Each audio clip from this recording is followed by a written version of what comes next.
Trump's not carrying the 2016 wave anymore.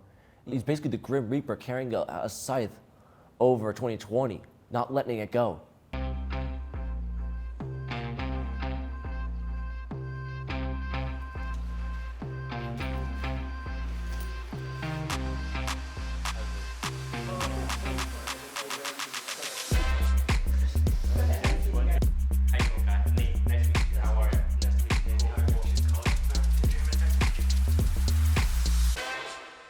During 2016, when Trump won, we were all just having that party. Once he won, that's when the fever came in. We all felt Trump. You've mentioned that you've kind of stopped sipping the Trump juice, the President Trump juice. So who's the other candidate? I'm assuming, I think you're DeSantis. I'm actually split between Ron DeSantis and Nikki Haley. Whichever candidate wins in that race, I will back the other. Basically that one. Yeah. They both have strong policies. I don't think DeSantis is going to be the name.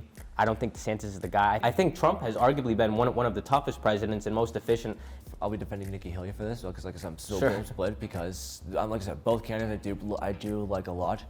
But sorry to interrupt, but I'm just so I can get a Sure. more concrete. Sure. If the election was today, Sure. Would you say you'd vote for DeSantis or Nikki Haley? Personally, Nikki Haley. I would say that for a Interesting. time. But DeSantis still my second choice. Sorry, Trump. That's all right. You said you left the Trumpism behind. Yeah, That's all right. Afghanistan broke me, put it that way. So what do you believe Trump's priorities to be then in this upcoming election? Trump's backhanders were more focused on Trump's legal issues or how rigged, like I said, how bad things were in 2020. Trump's not carrying the 2016 wave anymore. He's basically carrying he's basically the Grim Reaper carrying a scythe over 2020, not letting it go. He's basically acting like a ghost of it. He's basically becoming the Christmas ghost of 2020. I would agree with you there, and I don't think that's just a Trump thing, though. I think I'd say there's a fair portion of a lot of members of the GOP who still hold on to 2020. I think Trump's done a great job in terms of foreign policy. You seem to disagree. I do put foreign policy first. That's because also we have an ongoing second Cold War between us and China rivalry. I'm not surprised that our adversaries and our national security risks on our northern and southern border are a priority. I think one of the main things the GOP needs to focus on is get rid of this vendetta that the election was stolen from us. If we're going to turn out voters in the fall, we need to reaffirm voters that this isn't something that's going to happen again. The Democrats ran an amazing model in terms of what it takes to win a campaign, especially during 2020, during COVID with the mail-ins. They had their voters primed and ready, you know what I mean, to be prepared to send in those mail-in votes. Trumpism can no longer work in this era. It worked at the time when we needed it, but it's no longer the time that we need it anymore.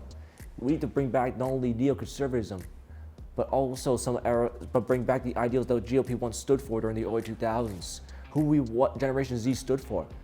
We remember everything during the days as being very conservative, but yet being a very fun, peaceful situation despite all the chaos and war and terror happening. The GOP was once that, but now we are a party that became nothing but revenges. Ones that I'm scared that we become authoritarianists by accident on the far right.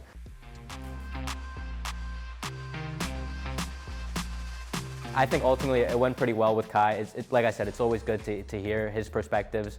It was definitely interesting, his stance on really taking a firm stance on Nikki Haley and having him endorse her so much. I really don't think she's the candidate come the general. I wish I could have been fed a liberal or something like that. Me and Nathan definitely have similar values to what the GOP needs to do, but we definitely have different tastes on the candidates. I definitely did enjoy debate with Nate a lot. I definitely think he's a great guy. We do disagree on some policies,